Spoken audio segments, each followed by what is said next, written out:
What's up, everybody? DJ Bucky here. Move the Sticks, presented by Zaxby's. Buck, how you doing, man? Man, I'm good. How's everything? Everything's good, man. We got a great show today. We've got one of our favorite guests. I think he's been on a handful of times, and every time he's just been awesome. We've got the number 2 team in the country, the Notre Dame Fighting Irish head coach Brian Kelly's going to join us. So we got a great chat with him coming up. But we've also got to dig in a little bit to what we saw last night and what was, I'll say it, maybe one of the uglier, most boring football games I've ever seen between the Vikings and the Bears. Yeah, it wasn't a great game to necessarily watch. I would say if you're a fan of defensive football, you would love it. But I don't know if it was more that was ineptitude more than it was defensive football or bad offense. DJ, it's funny. The thing that stood out to me, and I was curious about this, and I wonder how this plays out in the end. Matt Nagy, a lot of the conversation leading up to the game was Matt Nagy handing over the play calling duties to Bill Lazor. And so we saw the Bears play without Matt Nagy at the controls, and it looked a lot like the Bears with Matt Nagy. And so when you're a head coach and your superpower has been your play calling ability, now what? Like what is I mean, what is Batman without the utility belt? What is Iron Man without the suit? Like what are you? And so does it make you even more exposed as a head coach when you don't have that ability to call plays and you're just kind of standing there as the CEO managing the game? I mean, the other thing is, you can see it, and we've seen it. Look, the Ravens did it in 2000, won a Super Bowl. We could talk about, Brad Johnson and that Bucs team, which was really defensive driven. But even, look at those young Seahawk teams that were in Super Bowls. Russell Wilson was ascending, and he had more to his game. But to try and win consistently with average to below quarterback talent, not going to happen, man. You can have a year here or there where the stars align, you play great defense, turnovers, special teams, and you just kind of carry right along. You can have those one-offs. We saw it with the Broncos, right? They had Peyton with the first Super Bowl they went to. He was, had a big year. They end up winning the Super Bowl with him having a really terrible year, but then he retired. That was it. And the Broncos haven't been any good since. They had a lot of those same good defensive players there, a lot of those same key offensive players, but they haven't had quarterback play that's been above the standard. And you just can't consistently do that. The Bears had that one great winning season, but the stars have not aligned since. I think at a minimum, what I'm learning now, at a minimum, your quarterback play has to be at a B level, somewhere in the B's. And I would say B to B plus level. B minus is too close to the line because you just can't get enough playmaking from the quarterback position. But Jacksonville was a one-off too. Jacksonville, right? Absolutely. So absolutely. One great year, but then that was it. Yeah, and it's just hard. And the thing about it is if you have a B-level quarterback, then you have to have all the other things in place, meaning you must have a dominant offensive line, a running game, so that the quarterback is minimized in terms of his exposure. But he still has to be able to make 3 or 4 plays a game to get you over the top. And it is very, very difficult if you're trying to just lean on the defense without quarterback play and without anything from the offense. I think the thing about the Bears, and I have my own theory because people will say, well, this runs counter because Green Bay isn't built like this. But I think in Chicago, your team has to be built a certain way. I think you have to be able to be an A-level defense, but I think you have to be a power-based football team, meaning your running game is one that stands the test of time. You can run against anybody. Everyone knows that the run is coming. You're big, you're physical, you beat people up, and you play in a certain way.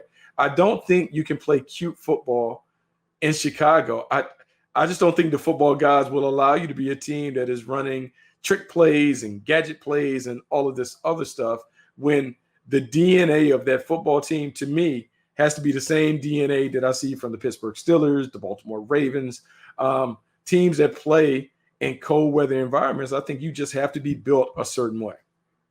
All right, I want to read you the Justin Jefferson report here, a guy we talked about a lot. I like doing this because you can see it. I didn't think this was look, we all have misses. I've got a zillion of them, but some guys are not hard. Like some of them are just easy. This was easy. We talked about this through the process. Justin Jefferson, tall, slender wideout with off the charts production, lines up in the slot and out wide. An outstanding route runner. Does a nice job getting on the toes of cornerbacks and creating separation out of the break point. Does a lot of work in traffic and will extend and finish before taking hard contact. He can play above the rim down the field, and he can contort his body to make special catches. Doesn't have elite speed, but he's plenty fast enough. After the catch, has some wiggle and will fight for extra yards. Overall, Jefferson is a polished receiver and should make an immediate impact at the next level. And I know the year that Diggs is having, Stephon Diggs is as good as it gets, playing as well or better than any wide receiver in the NFL. But when Jefferson was picked, I remember specifically us having the conversation and saying, I think Justin Jefferson's production as a rookie will exceed what Stephon Diggs' production was the year before, and he's on track to do it. He is, and I think it's one of the rare trades where it's a win-win for both people. I think Stephon Diggs needed a change of scenery. The Buffalo Bills needed a number one wide receiver that had his skill set, and the Minnesota Vikings were able to find, I would say, a clone, a twin, someone who could do the same things in terms of his route running ability.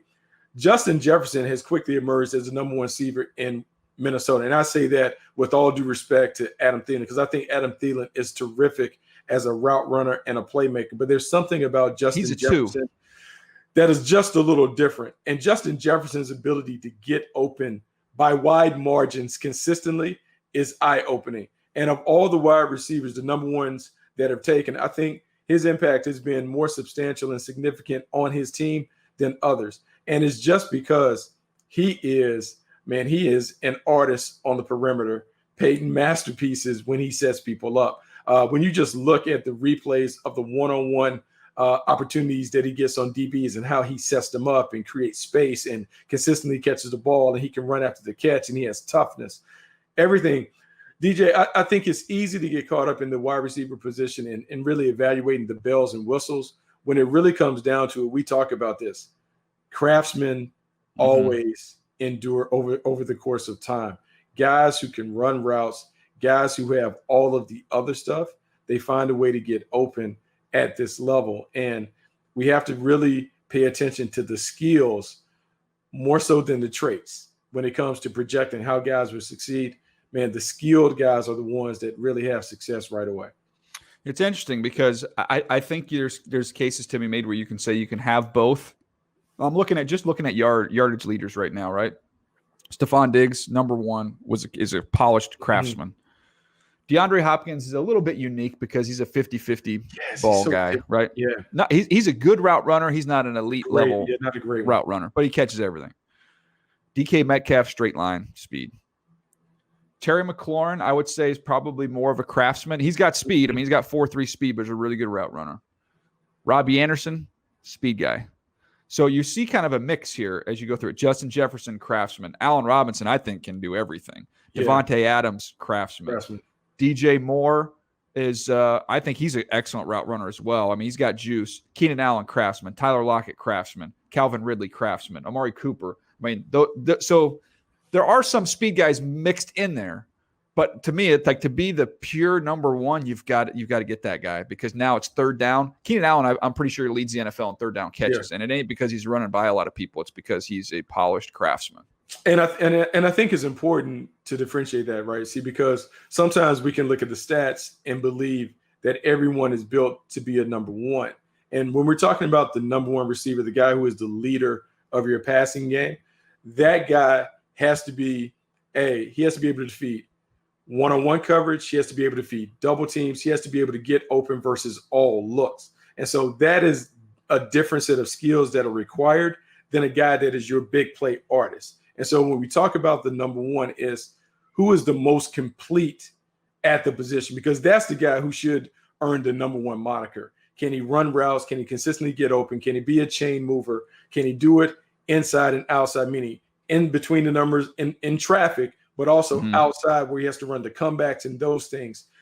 The number one receivers can do all of that. Those other guys, they can excel in roles, but their roles have some limitations. And for DK Metcalf, like we saw some of those limitations play out against the Rams when he had to go against a Jalen Ramsey, and Jalen Ramsey could match his force with force, and then it becomes a technical game. He doesn't necessarily have the technical part of it that will enable you to consistently win week after week against high-end cornerbacks. Don't you think the dream, though, is to be able to combine the two? I think you can look at Seattle's got a pretty good combination. When you look at Metcalf being able to get up top and you look at being able to work underneath with Lockett. So that to me is a good combination. I think Stephon Diggs being complemented by a guy like John Brown, who's a vertical Yes. player. That's why when I look at some of these other teams like Arizona, Arizona being able to add, I know they've got Isabella and they've got, he's not at that level, but to have an elite speed guy, I'm not talking about just how fast you are, but a really good overall receiver that has big time juice. I think about the Chargers with Keenan Allen. Mike Williams is a 50-50 guy, but they don't have, Jalen Guyton's got juice, but they don't have a premier speed guy. A burner. Like for them, like a perfect pick for them in essence, we can't go back. Like a Henry Ruggs in that offense, that's what the Chargers need, because what you do is you put those guys on the same side. Henry Ruggs runs the clear. Keenan Allen comes underneath and runs the dig and the underneath stuff because he has more space. I think when you're building the wide receiver core, and we've talked about it, like building a basketball team, you need a point guard, you need the shooting guard, you need the stretch, the 3-and-D guy, someone that can post up. You have to put it together, and you can't operate in a vacuum. So, for instance, we talked about the Green Bay Packers, and everyone has gotten on them about Devontae Adams, and they need more help. I think from the outside looking in, I think it's not necessarily that they need more help, but they need guys that are slotted into roles that complement Devontae Adams. Well, I thought MVS showed a little bit of that finally. Showed a little bit. So he used that speed. So he can be the speed guy, and you're seeing Alan Lazard is more of the post-up guy.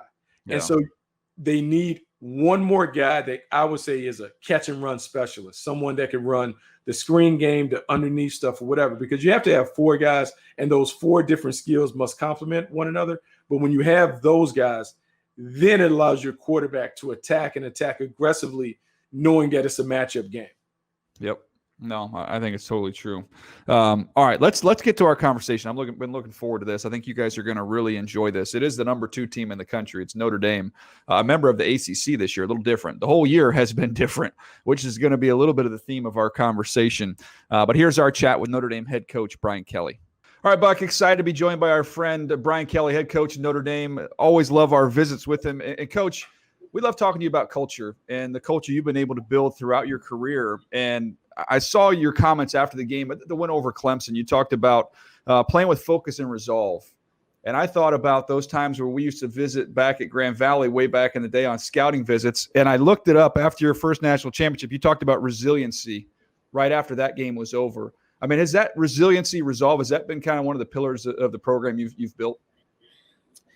Yeah, I think you start with being consistent every day. And if you're consistent every day, you build up that resiliency, that ability to overcome things that, can potentially steer you from being the best that you can be. So it starts with a consistent approach every single day. And when you do that, you build that grit, you build that resiliency because you've done it every single day. You build great habits. Coach, another thing that has been synonymous with your programs outside of resolve and resilience has been toughness. How important is it for you to not only identify it in the players that you recruit, but to make sure that everybody in your program embodies that toughness when it comes to stepping between the lines? Well, there's mental toughness and there's physical toughness, and I think they work hand in hand. I've had some guys that are, physically tough, but not mentally tough. And they certainly have not been the best players that we've had. And then I've had some mentally tough players that couldn't handle it when they were asked to perform a task. So what we try to do is when we talk about our total preparation of our football team, it's the physical, technical, tactical, and the mental preparation that gets our players to that physical and mental toughness. So they are hand in hand when we're developing our players, and you can't have one without the other. The mental and the physical toughness work together. Coach, talk about development of the players. How about development as a coach? From when you that first year as a head coach to where you are now, where do you think you've made the most growth, the most improvement? I would say probably in spending more time with the players and getting to know how each player individually needs to find their own space and their own mental control, emotional control, where you need to push the right buttons to get the most out of them. You can't paint with a broad brush when it comes to all of your players. Each one of them is unique and different in itself. And so you can have basic tenets in your program in terms of what your process is and what your culture is, but still each individual player, you've got to know them individually and how you work with them. Some of them need a lighter touch than others, and you got to be prepared to do that and spend more time with them. Others don't need much time at all with you. They just need maybe a look or a tap on the shoulder. And so I think that's probably the biggest thing that I've learned is that you can set up your process, you can set up your culture, but the individuals themselves need that special attention too. You know, Coach, it's funny that you mentioned the special attention and the individual relationships that you have to build with your team. I think this spring has been unlike anything that we've seen in terms of what's going on in the country and players and the player empowerment movement. How have you been able to kind of navigate all the different challenges and circumstances of the spring to get your team really to be together and unified? Well, I think you got to make sure that their voice is heard. Give them a platform. Make sure that they understand that they have an opportunity to voice what their concerns are, and certainly that they can make choices as to how they use that voice. So I think it's important as educators, as teachers, and look, I'm in an institution of higher learning, that we give those young men an opportunity to have their voice heard. I think that's absolutely crucial. If we don't do that, then, why are we in the business that we're in? I think once they feel that and understand that you're true about that, then they're in a position where they can use their own platform to decide what they want to do, whether they want to vote, whether they want to be involved in the community at different levels. Then that's their choice. They can make that, but they have to know that they have a voice and it will be heard in your program. Coach, I'd be curious, just the first message you had with your team when you got them back on campus. I know there'd been a period of time where everything was kind of remote there, but just that first meeting where you got everybody together, what was your message as you're getting ready to embark on this season? You don't have to be here. This is going to be really hard, really, really hard, because we're going to have some times that that you really will have to look at playing this game.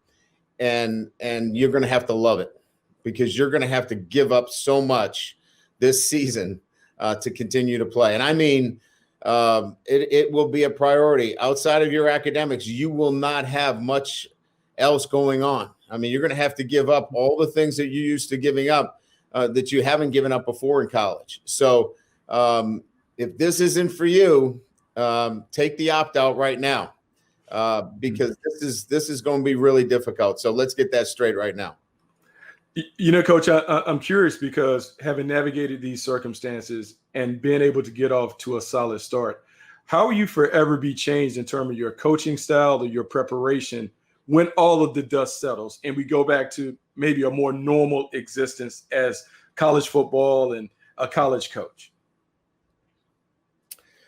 Well, I think there's a number of things administratively that we can do with less. we had become, the arms race, and it was fluff. It was way more than we needed. I remember my days back at Grand Valley State. I learned how to do the laundry, literally and figuratively.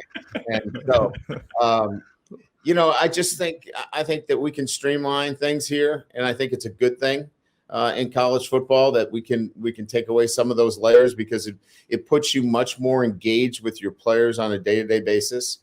I just think this has opened us up to listening more and not having so many layers. You don't have to go through 3 or 4 people. Go right to the head coach if you've got an issue. Go right to the coordinator. Go right to those people that can make a difference. And I think that this situation that we're in has opened up in a crazy way, even though we're Zooming all the time. with your group, it's opened up lines of communication. I think that's been a really positive thing. Coach, you think all this turmoil and all the challenges this year, has this built culture or is this revealing culture when you look around the landscape? Well, I think that's for you guys to decide. I think your smile kind of said what I was thinking there. But I mean, look, I look at a place where you've been. I look at Cincinnati, and I think of the pillar of that program that you helped build there was toughness. I look at Ohio State, Alabama. I look at Notre Dame. To me, like, you guys all share something in common in terms of just the toughness, the grittiness, whatever word you want to use. But I see the teams that are thriving during this time, and I think a lot of you guys have some things in common. Well, it requires a discipline, and it requires somebody that has clearly been in a program where details matter. Attention to detail is probably something that if you don't have it, you have not done well in this environment, because to the letter, it is 6 feet. I mean, it is a mask. It is all of the things that we've seen and have heard nationally and locally about how you keep this virus at bay. You better be on it. And so those that are disciplined, have an attention to detail, have been successful. But I said this from the very beginning. I said, in a vacuum, I think we all could come together and say, that's the best looking team, that I've seen for one game. Mm-hmm. But this year's not about one game. This year is about how you've handled yourself off the field, on the field, over a long period of time. We've already played 8 games. That's a Big Ten schedule already. We've already played 8 games, and that's going to stand up in terms of its longevity, in terms of being able to handle it mentally and physically as a football team. We've done some pretty good things up to this point. We still got a lot of work to do, but when it comes to making decisions on who are the best teams, I think you're going to bring in some of those other factors as well. Coach, this is interesting because we've had a private conversation about things that you've learned during your time in Notre Dame. And I want to go back to 2012, 2013. You guys played Alabama in the national championship game. And I remember we kind of talked about how recruiting changed for you after that in terms of just making sure that you built a team that was everlasting. Can you talk a little bit about like maybe how you've evolved as a coach and as a program since that championship game? Well, my whole career was built on, obviously putting fans in the stands, winning games, and creating excitement. But, that wasn't going to win a national championship at Notre Dame. What was going to win a national championship at Notre Dame was controlling the line of scrimmage. And so it becomes obviously a change in the way you view building your program. So we went off to build a stronger, more physical football team in the trenches. I think we've done that over the test, looking at the offensive linemen that we've produced into the NFL, and are still on that charge of building a physical football team on both sides of the ball and adding speed on defense. Now, I know those aren't glamorous, but I couldn't be glamorous anymore. I needed to figure out how we were going to win a national championship, and those were the components that we had to put together at Notre Dame. Coach, when you look at the quarterback position, Ian Book's he's having a great year. But we talk about this all the time, just with the what the NFL is looking for at the position. And be honest, I mean, the Phillip Rivers, the Peyton Mannings, the Tom Brady's, they're kind of the dinosaurs. We're not really going to see those guys enter the league anymore. You've got to be able to move when you're going through that recruiting process. What's your threshold on athleticism? I mean, I know you don't necessarily need to have Lamar Jackson, but what's that kind of acceptable threshold for you at that position? Yeah, he still has to be able to avoid. He's got to have some form of escapability to keep a play alive. Look, nobody's reinventing offense. I mean, so those plays are going to get scratched out pretty quickly, and so you've got to be able to create a little bit. You don't have to be Jackson and have that kind of speed, but you have to have escapability. So when we're talking about look, I don't even know how you label him anymore, right? Yeah. Those pro-style quarterback, or is he dual threat quarterback? To me, he's got to be able to keep a play alive, and he's got to throw strikes. I don't care if he's got the strongest arm in America. He's got to throw strikes, and obviously, what I mean by that is he's got to have accuracy. Yep. And then finally, if they all could be grown on a farm somewhere, they'd all be 6'3" plus. But we don't we don't get that. But they have to have a high football IQ.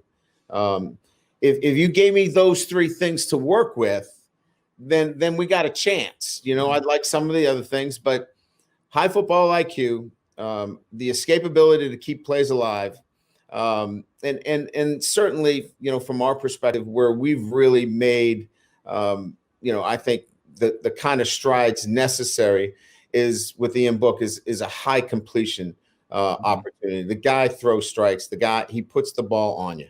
Mm-hmm. Coach, this kind of goes with that, but I'm going to bring it and expand it to all positions.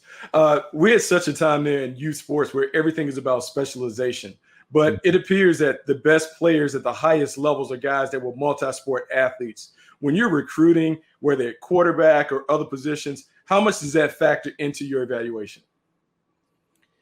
Well, I make the final decisions on the quarterback. I make the final decisions on the offensive lineman. Everybody. That's why it's hard for me to leave a place like Notre Dame, because, I set the roster. I control the salaries. I'm the GM. So at the end of the day, I love seeing, those guys that play other sports because they're competing. We talked about it at the outset here. I'm looking for those guys that have that mental and physical toughness that you can see, because we don't get an opportunity to see him play in person in football. Mm-hmm. So if I can see him play basketball, if I can see him play another sport with my own eyes, and I can see his body language and see how he reacts to success or failures, that's going to help me a long way in the decision-making process. Well, that leads me right into the question. I've seen the Quentin Nelson basketball highlights, Coach. Did you get to see him play basketball in person? And what was your scouting report on him as a hoopster? It was exactly what it should have been. He fouled out in the first half. I said, check that box. If he left with any fouls, that would have been an issue as an offensive player. Coach, I kind of want to wrap up with this, because I think this is unique. You guys are an independent, and you've flourished in the independent schedule. This year, you guys are playing in the ACC. How unique has that been to prepare for a conference schedule when you guys have operated kind of on your own volition for so long? It has been unique. First and foremost, we have never played for, a conference championship. So usually it's been, BCS or bust, right? So, having a focus on a conference championship has changed the narrative a little bit, in the way we go about things. Having consistency in the opponent is a bit different for us. We're always seeing somebody different, new schemes, not a lot of film. So having a familiar look at our opponents has been, actually a positive for us in terms of knowing what we're going to get, because it's always something new. Not playing the academies, which I love. They're so difficult to defend. That's a blessing, because you have to then change and go back to traditional, offensive sets. So there's been a big change for us. But I think the biggest one is our guys focused on winning a championship within, going for a BCS title. Just a couple more, Coach. You've been generous with your time. We appreciate it. I'd be curious, having worked with Andy Reid with the Eagles back in the day, and seeing what he's done throughout his career in terms of being able to steal plays from, Coach will go back to the 50s and find a play from a Rose Bowl and insert it. Have you ever taken a play from a high school game when you're watching a high school kid and said, you know what, I know I'm paying attention to the kid, but I kind of like that little play right there? Have you ever stolen from the high school level?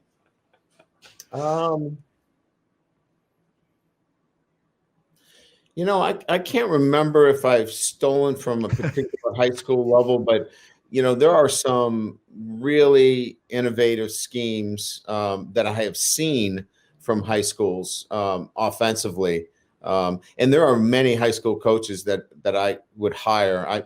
At Cincinnati, I hired Kerry Combs, who's, obviously had a nice run in the NFL as the DC at Ohio State. So I have a great deal of respect. I don't know if I particularly took one, but there's such great coaching at the high school ranks, and what they're doing today offensively. They probably got smarter guys than me in terms of what they're doing. Is there a program though, or another offense that maybe over the last couple of years in the off season you found yourself studying? It could be college, NFL. What's intrigued you offensively?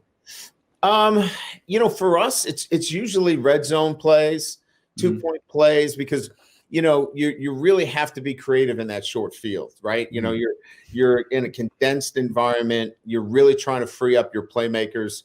It's a penalty play, right? You're trying to get your playmakers, in a position where they can score. And so, we do a lot of, we get all of the NFL films, through our relationship with the NFL. So in our off season, we do as much NFL cut-ups and really study a lot of the red zone 2-point play situations, because they're great third down, fourth down plays for you that you can carry in your inventory. So I think there's a lot of those plays that we love to look at, and have stolen probably several of them.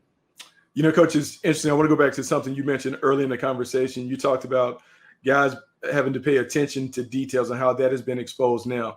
But you also said that having been at places with fewer resources, or having been at a different level where you didn't have everything available to you, that has prepared you to kind of be at maybe a better coach at this point in your career at Notre Dame. Can you talk a little bit more about, I don't want to say how guys need to earn their stripes, but the benefit of having to do it at lower levels before you get that prime head coaching job on the major stage? Well, I think there's a couple of things. The first thing that I would point out is how integral your support staff is. If you don't really recognize the jobs that your support staff does, and when I say support staff, from the equipment manager to what's going on with your medical staff, and how integral your medical staff is to morale and how your kids feel about how they're being treated, to your strength and conditioning staff in terms of what's going on there.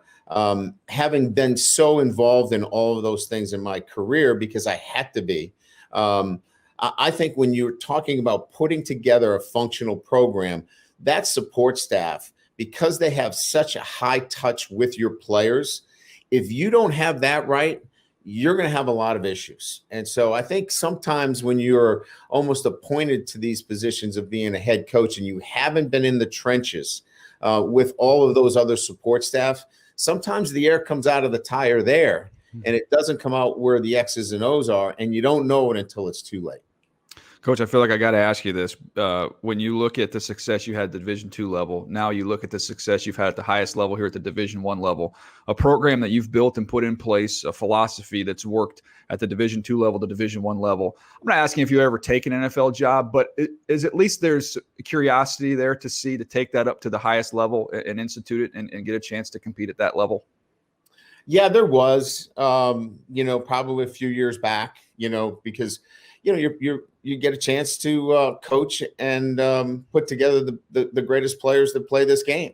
But I'm kind of past that. Like I said earlier, I'm at a point now where I would like to control all those things. You're at a point where you have your program, at a point where your process every single day, doing it the right way is going to be successful. And it would be hard for me not to control my roster, for me to not control all of the things that go to winning. So I'm pretty happy where I'm at right now. Well, it's a pretty good gig, Coach. You're doing a heck of a job, man. 8-0 and on your way here in a conference. Everything's different, man. But you guys have handled it beautifully.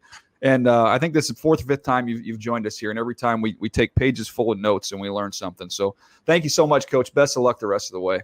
Good seeing you guys again. Take care. Thanks for having me on. Well, Buck, he's somebody I just really enjoy talking to. We've got the chance to do this a handful of times, but with Coach Kelly, I feel like somebody is authentic. I feel like we get to know him. I don't think there's any false pretense here. I feel like this is exactly who he is, very comfortable in his own skin. Yeah, I think he's very comfortable. And I think the thing that stands out, DJ, because we are fortunate that we have access to so many great coaches that we're able to talk to coaches and we're able to kind of do the compare and contrast and see the common denominators. I think the common denominator that Brian Kelly has with great coaches is he has a very clear vision for who he is as a leader and who his program, like where the program is and what it represents. And I think that stands out. And I think because he's been able to have success everywhere that he has been along the way, he is unrelenting in his belief in his system. And I think that's refreshing because I think it comes out in his conversation. Well, let's dig into the NFL side of this because I thought there were some interesting answers in there. He talked early on, I think it was you had asked him the question, and he talked about, having that, having control of the whole process. He likes being able to be the general manager.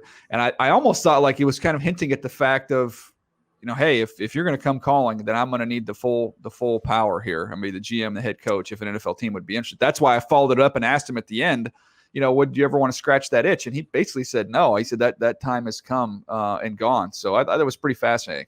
Yeah, I think it is fascinating. And I think with a lot of these guys, like when you look at the top coaches, you look at Dabo and you look at Nick Saban and you look at what Ryan Day is building or is in charge of at Ohio State. I think you almost kind of have to have that power. And I think with success comes more power and more of an opportunity to put your stamp on how the program operates from top to bottom and knowing how it goes and really being able to clearly get what you want from everybody and everything within the program. And so, yeah, I think he gets it. I think he understands it at a high level. That said, I believe he is very prepared and well equipped to make a jump to the National Football League if he desires to do so.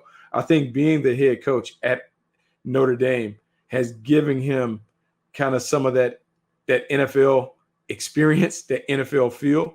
And so I certainly think that he can handle a big-time job if he decided to make that move to the NFL. I think the circumstance would have to be right, and I think he certainly would have to pair up with the right personnel people. But I do believe that he is well prepared to make the move if he ever decided to do so. So there's something he said in here that I thought was great. And if you're looking to hire a coach, if you're an NFL general manager, I know a bunch of them listen to the show here.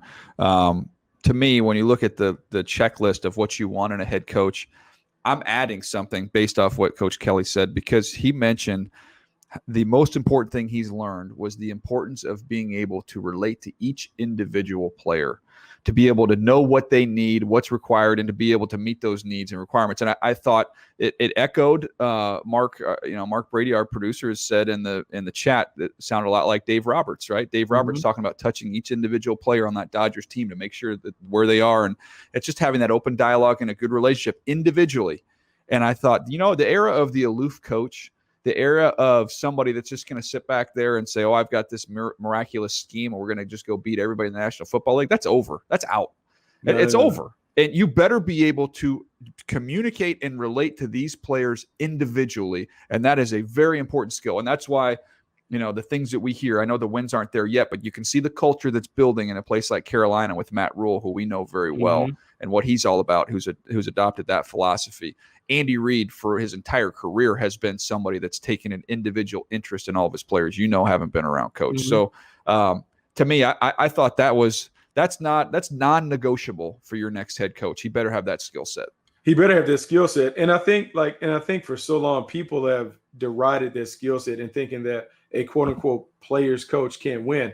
It's not about being the guy that is super softy and you allow the players to do whatever it is they want. It's I can get more out of you if I really know what makes you tick. And now that I know what makes you tick, I can push you harder and demand more because you know that I'm coming to you from a place of love instead of a place of, oh, I'm demeaning and I'm trying to really just embarrass you. And I think most players respond to that. I think that's true in life, in all walks of life. DJ, I just think if I know that the people that I'm working with or working for really care about me and have my best interest at heart, then I can take some criticism. I can take whatever it is they may challenge me to do because I know ultimately they want to see me at my best.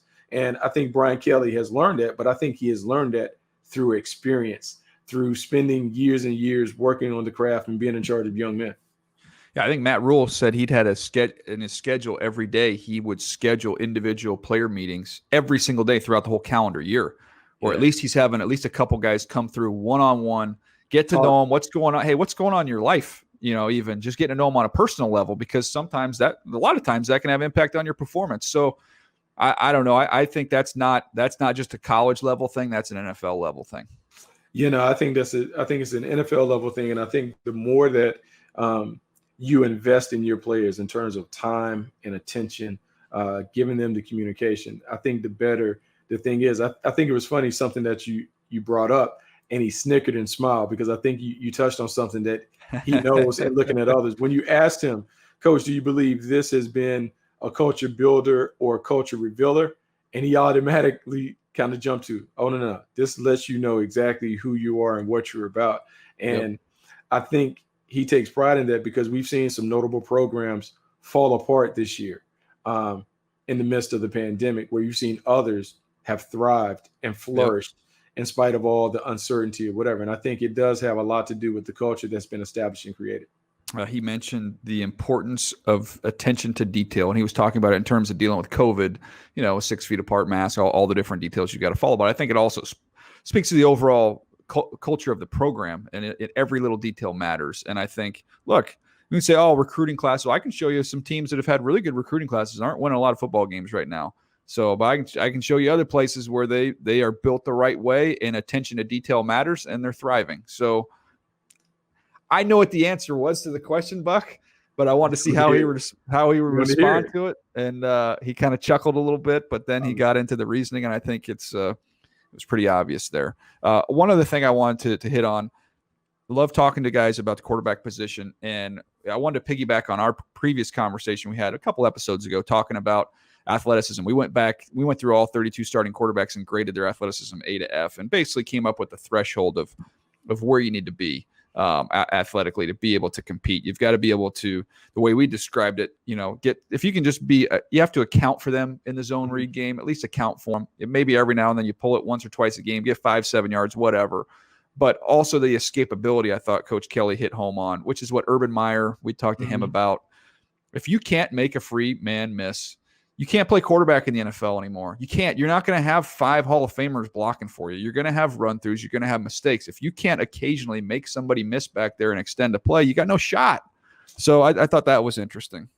No, it is very interesting, and I think it's something that we have to continue to monitor, and we have to continue to talk about as it relates to the draft. And I think, unfortunately, guys who are more statuesque in their performance, they will have to be I can't even say you have to be an A+ in all other aspects. I just think it's too hard to play with those guys. Yeah. And I think as talented as you may be as a pocket passer, if you don't have the ability to move, and before people at me on Twitter we're not talking about being a runner. We're talking about being able to have functional athleticism, where the threshold is, can you get 5 to 7 yards if we pull the ball on the zone read once or twice a game?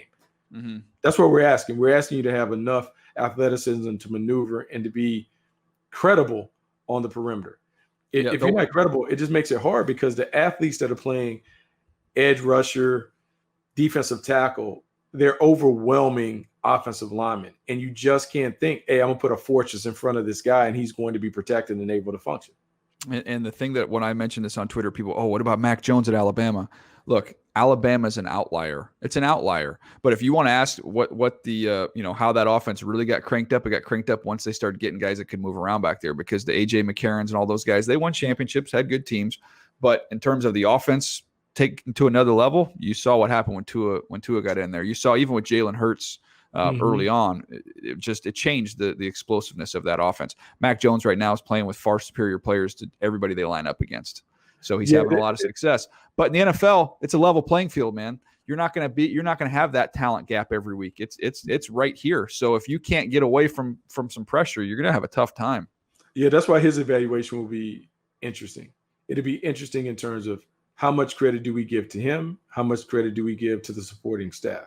Because we already know what is around him at wide receiver. And I know people say, well, hey, Tua had all those guys and Joe Burrow had all those guys. I said, yeah, but individually you have to be able to spot and identify. Evaluate the skill set too. You can't evaluate the stat sheet. in the talent. And so when we dig into it, and I'm gonna be quite honest, I haven't dug into Mac Jones. I haven't either. But when we dig into him, it will be interesting to see if we believe his individual talents transcend where he's at Alabama. Could he do those same things if he was at a different place? If he was at Arizona, if he was somewhere else, Wisconsin, like, could he do the same stuff and have the same kind of success? Yep. We'll dig into that in the evaluation process. If anybody's curious, I'm an offensive lineman right now. I'm just kind of plowing through offensive linemen as we go. That's and perfect. then the holidays, like, this is the perfect time to do it, because see what happens to me looking at offensive linemen and those guys, the big guys, like, if you have a little Thanksgiving dinner, little gravy, you're a little full, the clicker's kind of running, you're kind of going through it. Like, this is the perfect time to watch those guys, because the other guys you want to watch when you're fully, you want to see the highlights, you want to see the touch tape, you want to get at it. So I understand your approach, I understand the methodology. Yeah, get those linemen done. All right, man. Is there anything else you want to add here, Buck, before we bounce out of here? No, man, it's a great conversation. I am always thankful when we're able to get some of the best and brightest minds in football to join us. And Brian Kelly certainly is that. I'm excited to watch his team continue to kind of chase the national championship. We hope that they stumble a little bit, though, when they see those starters in a couple of weeks. I do want to mention, I'm just making sure the website is still up. Let me see here. I think it is here. All right. NFL.com/MTS prototype. So, you know that, like, the hair club commercials where they say, I'm not only the president, I'm also a client. Yep. As I'm getting ready and as I've been plowing through these offensive linemen, listening to our position prototype series is a good way to do that. So if you're at home, if you're evaluating and you want to be a scout or what have you, I think this is a great resource. NFL.com/MTS prototype. We go through each of these positions and we talk to some great guests, some Hall of Fame players, Hall of Fame coaches about how you evaluate these positions. So it's great. It's a good exercise. I like to watch guys by position. So as you start watching the offensive lineman, listen to the episode. You'll hear Howard Mudd on there, who unfortunately has since passed away, but a legendary coach. He does a great job of breaking down things to look for, and I think it can be helpful. I think it's always good. And I think just because you've been an evaluator, you always are learning. And so sometimes you need those refreshers to keep you on your toes and really to keep your skill set sharp. No doubt. All right. Well, that's going to do it for us today. Again, I want to thank our pal David Singer for booking the great guest there, and Brian Kelly. I know we've got some other ones on the horizon here. So appreciate you guys hanging with us. Nabil, once again, great job producing the show, as well as the big boss, Mark Brady. Appreciate everybody, and we'll see you next time right here on Move the Sticks, presented by Zaxby's.